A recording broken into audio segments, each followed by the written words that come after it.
사랑이 없으면 아무것도 아닙니다. 오늘도 강해에 나가면서 하나님 말씀을 읽겠습니다. 하나님 말씀을 읽을 때 성령께서 여러분들을 감동하고 감화하실 것을 믿습니다.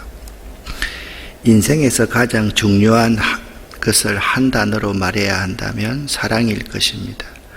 러시아의 대문호 톨스토이는 사람은 빵을 먹고 사는 것이 아니라 사랑을 먹고 산다라고 말했습니다. 성경 역시 사랑이야말로 이 세상에서 가장 귀한 것이다 라고 기록하고 있습니다. 여러분은 인생에서 가장 중요한 것을 한 단어로 말해야 한다면 무엇을 꼽으시겠습니까? 여러분 머릿속에 한번 지금 생각해 보시기를 바랍니다. 아마 가정, 자녀,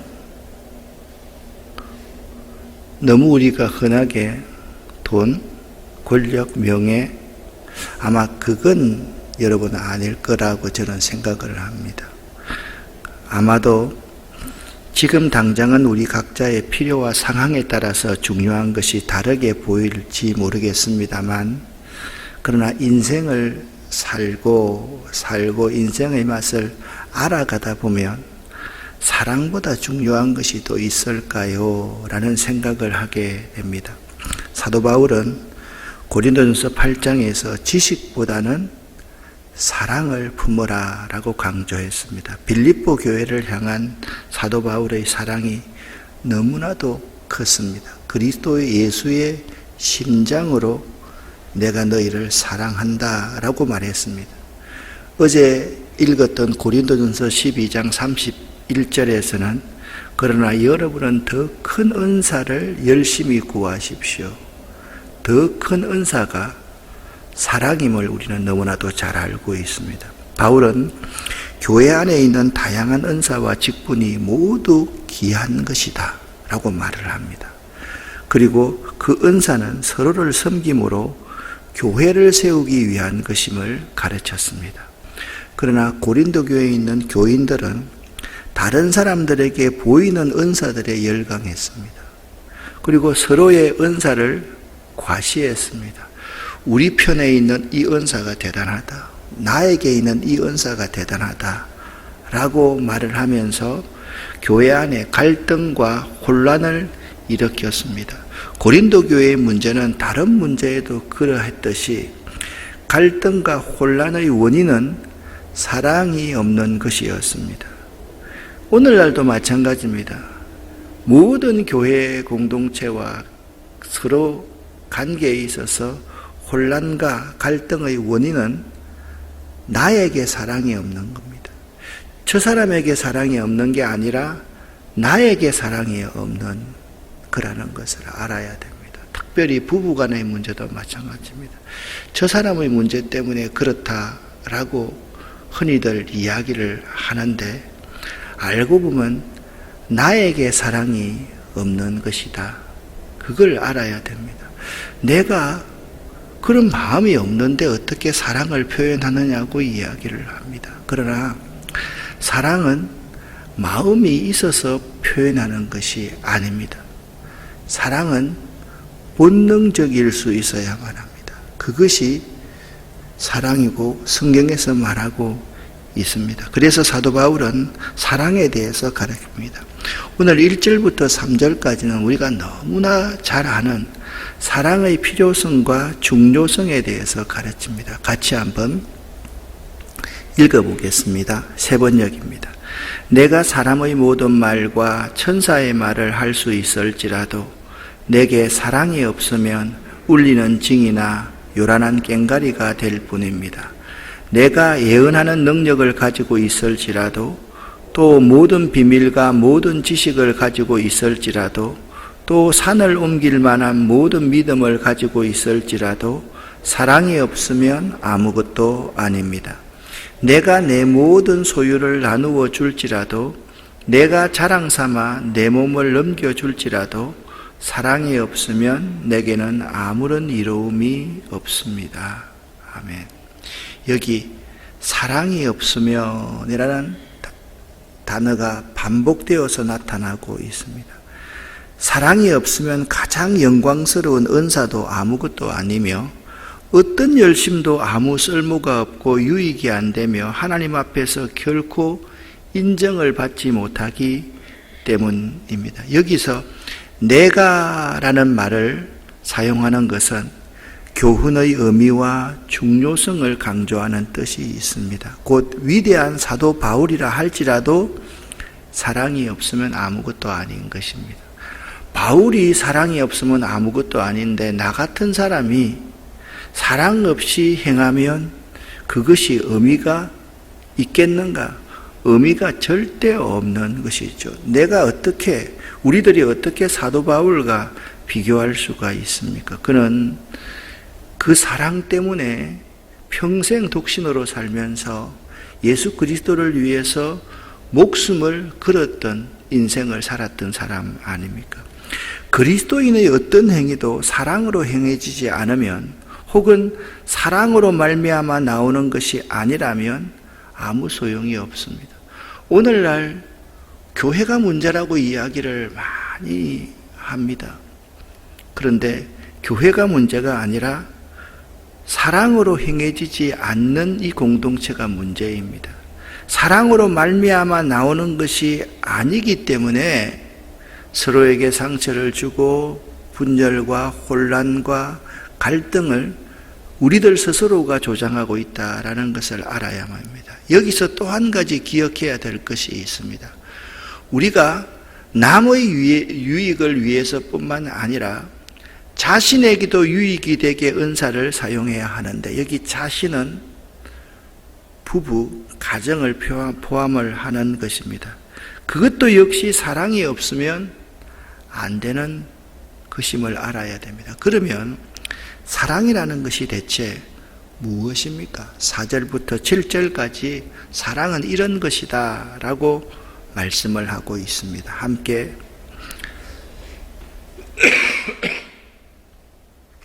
합독하겠습니다. 사랑은 오래 참고 친절합니다. 사랑은 시기하지 않으며 뽐내지 않으며 교만하지 않습니다. 사랑은 무례하지 않으며 자기의 이익을 구하지 않으며 성을 내지 않으며 원한을 품지 않습니다. 사랑은 불의를 기뻐하지 않으며 진리와 함께 기뻐합니다. 사랑은 모든 것을 덮어주며 모든 것을 믿으며 모든 것을 바라며 모든 것을 견딥니다. 아멘. 여기서 사랑이 그 자체로는 어떤 실체가 있는 것이 아님을 보여주고 있습니다. 이게 사랑이다. 그게 아니라는 거예요. 즉 사랑한다는 것은 어떤 격렬한 감정이 아니라 인내하고 자기의 유익을 굳지 않는 것이라는 말입니다. 그런데 우리는 성내고 투기하고 불의를 기뻐하면서도 사랑을 하자라고 말을 합니다. 그러므로 그것은 늘 허공을 울리는 소리일 뿐이며 그와 같은 우리의 사랑은 남에게나 나에게나 아무 유익이 없는 것입니다.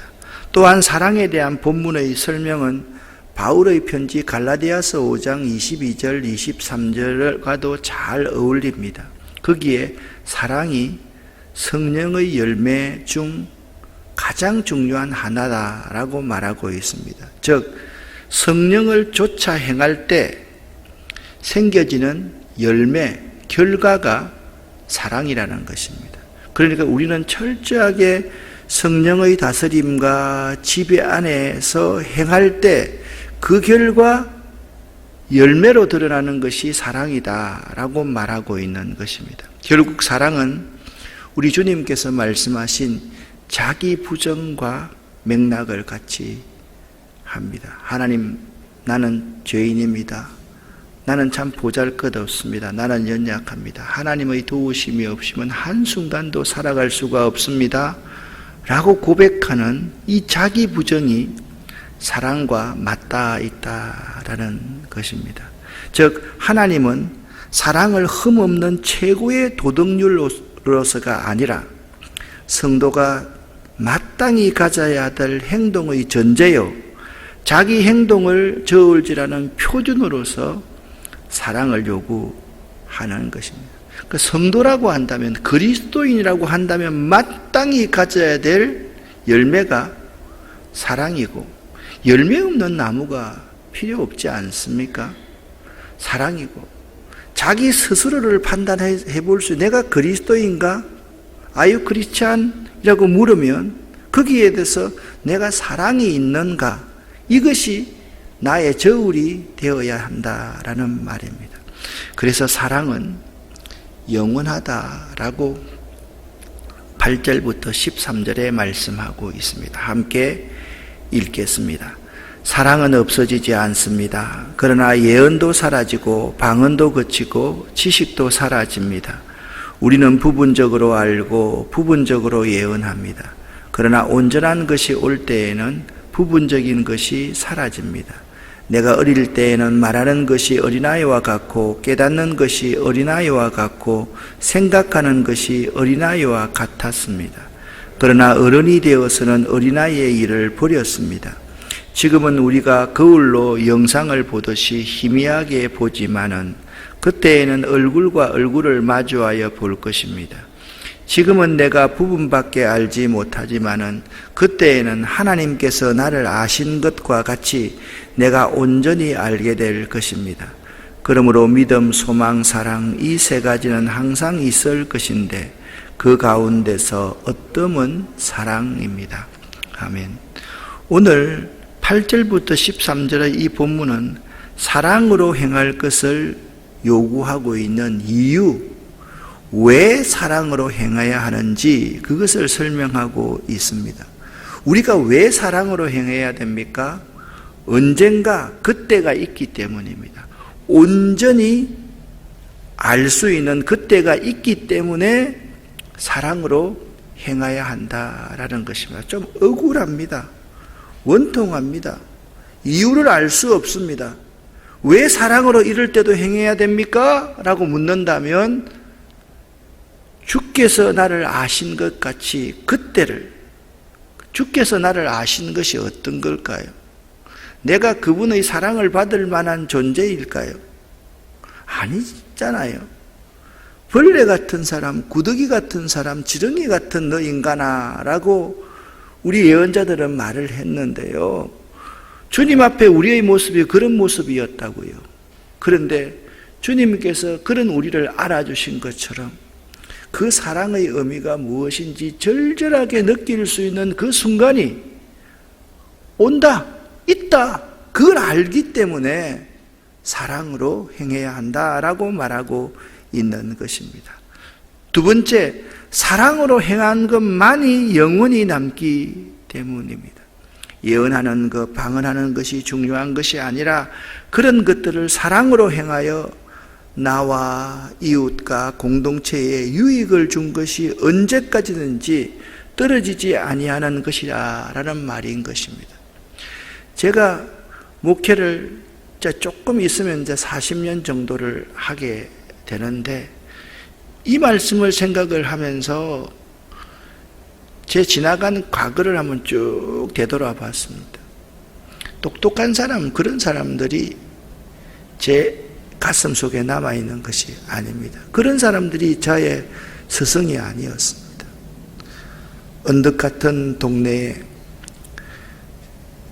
지게로서 연탄을 쥐고서 날마다 오르내리던 그 장로님의 얼굴이 생각났습니다. 그 장로님의 모습을 보면 저분 정말 예수 같아. 내가 저분의 100분의 1이라도 본받을 수 있을까? 그런 생각이 그때도 들고 지금도 듭니다. 그렇습니다. 아무리 우리가 똑똑하게 가르치고 많이 알고 신학을 하였고 그것보다 사랑으로 행한 것만이 영원하기 때문에 우리가 그 사랑을 베풀고 사랑해야만 하는 이유인 것입니다. 또한 모든 일에 사랑으로 행할 것을 요구하고 있는 이유가 무엇입니까? 우리가 알고 있고 우리가 깨닫고 있는 것이 전부가 아니라는 거예요. 부분적으로 알기 때문이다. 내가 아는 것이 이만큼밖에 모른다면 저분 앞에, 여러분 한번 생각을 한번 해보세요. 되게 똑똑한 사람이나 되게 위대한 사람 앞에 가면 여러분 입이나 한마디 뻥끗할 수 있습니까? 저도 마찬가지입니다. 대학자들 앞에 가면요, 연륜이 많은 목회자들 앞에 가면요, 입 하나 뻥끗하지 못합니다. 옛날에는요, 제가 나가가지고요, 똑똑하다고 생각했을 때는 깃발만 꽂으면 교인들이 1000명 모일 거라고 생각했습니다. 그런데 목회를 해보니까 그게 아닌 거예요. 아무리 고래고래 고함을 질러도 사람이 안 모이는 거예요. 그래서 그때 보니까 조그마한 2층에 3층에 교회 하나 내놓은 그분이 존경스럽게 보이더라고요. 건물 하나 짓고 목회하는 그분들이 얼마나 위대하고 존경스러운지 보이더라고요.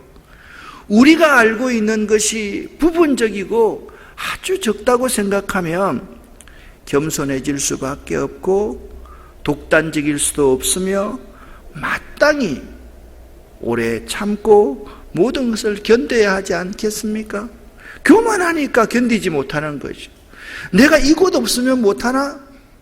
내가 이거 하려고 여기 왔나? 아닌 거예요. 내가 작다는 걸 느끼면 참고 견딜 수밖에 없는 거예요. 살아야 되니까. 먹고 살아야 되니까. 자식 먹이고 부인 먹여야 되니까. 그러니까 내가 겸손할 수밖에 없다. 또 모든 일을 사랑으로 행해야 될 이유가 무엇입니까? 사랑은요, 천국의 가장 중요한 요소인 거예요. 지금 천국이 우리 앞에 있는 것이고 우리 마음에 있는 것이라면 사랑으로 행하는 것은 이미 이 땅에서 천국 생활을 하는 것이기 때문에 사랑이 아니면요, 천국도 가져올 수가 없어요. 여러분, 예수 그리스도가 사랑으로 십자가 위에서 여러분과 저를 위해서 대속의 죽음을 죽으시지 않으셨다고 한다면 우리 같은 자가 어떻게 천국을 맛볼 수가 있겠습니까? 아니지 않습니까? 이 모든 일에 이와 같은 사실들을 알고 기다리는 사람만이 사랑을 할 수가 있습니다.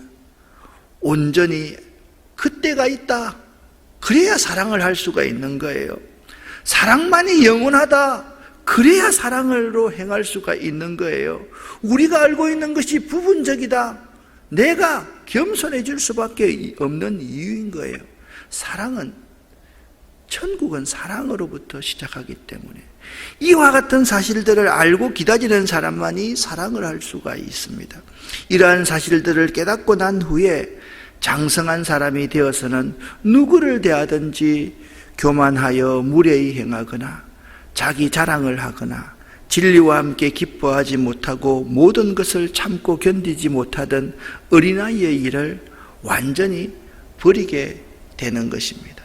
여러분은 어떨지 모르겠습니다. 지금 내 나이가 되어서 부목사하면 참 잘할 것 같아요. 그때는 왜 그렇게 머리에 뿔도 많이 났고 가슴에 행동에 가시도 많았는지 모르겠습니다. 그렇습니다. 우리가 어린아이의 일을 버릴 수 있어야만 됩니다. 바로 그런 점이 성품적 삶 가운데 녹아나온 행동, 그것이 사랑입니다.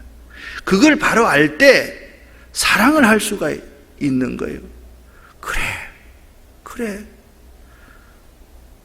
내가 알고 있는 것이 정말 부분적이구나. 사랑만이 영원하구나.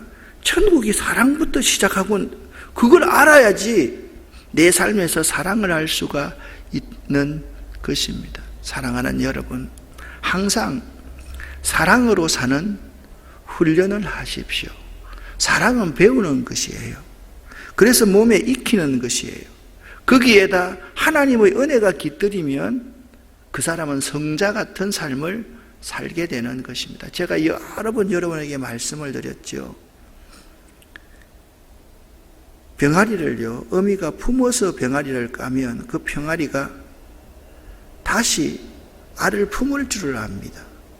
우리 교회처럼 이렇게 기계를 가지고 병아리를 까면요, 그 애들이 알을 품을 줄을 잘 몰라요. 사랑은요, 심장 소리를 들으면서 사랑을 배워야지 사랑할 수가 있는 거예요. 부모가 사랑하지 않는데 자식들이 사랑할 거다라고 생각하는 것은 마치 씨앗을 심지 않고 열매를 거두는 것과 마찬가지라는 거예요. 부모가 이기적인 그 투성인데 부모가 미워하고 사는데 자식들 보고 사랑하라 그러면 어떻게 그게 사랑이겠습니까? 사랑은요, 제가 생각할 때 동사입니다. 명사가 아니고요, 부사도 아니고요, 형용사도 아니고요, 동사입니다. 점점 개인주의화 되어가는 시대 속에서 다른 사람에 대한 배려나 사랑을 찾아보기가 어려워지는 시대에 우리가 살아가고 있습니다. 무한 경쟁과 미래에 대한 불확실성 때문에 다른 사람들을 돌아볼 여력이 없어지고 있는 시대를 우리가 살아가고 있습니다. 심지어는 돈 때문에, 재산 때문에 가족에 대한 폐륜들도 심심찮게 일어나는 시대에 살고 있습니다. 자, n분의 1이다. 그러니까 오빠도 없고 동생도 없고 엄마도 없는 시대를 살아가고 있습니다. 사람들이 돈 하다가 돌아버린 시대에 살아가고 있다라는 생각이 듭니다. 우리가 돌아보아야 할 것은 그리스도인으로서 사랑이라고 성경은 말을 합니다. 왜? 사랑만이 영원한 시대이기 때문에. 바울은 믿음의 아들 디모데에게 이렇게 말합니다. 디모데야, 목회하면서 말이야, 돈을 사랑하는 것이 일만 악의 뿌리가 되느니라. 돈 조심해야 된다. 그렇게 바울 사도는 믿음의 아들 디모데에게 그렇게 말했습니다. 예수를 주로 고백하는 사람들은 삶에서 사랑을 동사로 알고 살아가야만 합니다. 그들에게 사랑은 삶이어야 하고 행동이어야만 합니다. 마치 어머니가 한 생명을 잉태해서 탄생시키는 것처럼 자신을 희생하고 자신을 주는 것이 사랑인 것입니다. 예수 그리스도, 그분은 잡히시기 전날 밤에 잔을 들고 떡을 떼시면서 이것은 너희를 위하여 흘리는 내 피요 내 살이다 라고 말했습니다. 사랑은 그렇게 자기를 찢어서 주는 것이고 목마른 사람에게 자기의 것을 마시게 하는 것이 사랑입니다. 사랑하는 여러분, 사랑한다면 반드시 삶과 행동이 동반되어야만 합니다. 예수님께서 묻습니다. 누가 내 이웃이냐? 누가 내 이웃이냐? 사랑을 베푼 자가 이웃입니다. 사랑은 동사입니다. 사랑은 삶입니다. 사랑은 행동으로 드러남입니다. 사랑은 이 새치 혀 가지고 표현하는 것, 그게 사랑은 아닙니다. 사랑은 감정이라고 생각하고 막 뜨겁게 끓어오르는 것이 사랑이라고 생각하는데 그건 더더욱이 아닙니다. 우리의 감정이 얼마나 조석 변이하기 때문에 그렇습니다. 사랑하는 여러분, 사랑이 무엇인지를 꼭 알고 이 사랑을 여러분과 저의 삶으로 실천할 수 있었으면 참 좋겠습니다. 요즘에 우리 교인들 가운데 잠이 안 오시는 분이 있다라고 했을 때 자기 밭에 락토신이 많은 상추를 심어서 그분을 모시고 가서 그분에게 상추를 많이 드릴 수 있는 것, 이런 행동이 있을 때 사랑이 시작되는 것이다. 꼭 여러분 기억할 수 있기를 예수 이름으로 간절히 축원합니다. 기도하겠습니다. 하나님 아버지, 사랑이 무엇인지 알기를 원하고 사랑하며 살아야 될 그 이유를 알게 하시고 사랑만이 영원함을 깨닫는 저희 삶이 되기를 원합니다. 사랑은 동사라고 말씀하셨는데 옳습니다. 우리는 셋째 혀로서 사랑을 말했고 우리의 감정으로 사랑을 표현하는 것이 전부인 줄로 알았습니다. 하나님, 사랑을 내 삶에서, 내 행동에서 구체화시키고 드러내는 천국의 삶이 오늘 하루 이 순간부터의 삶이 될 수 있도록 도와주시옵소서. 예수 그리스도 이름으로 축복하옵고 간절히 기도 올립니다. 아멘.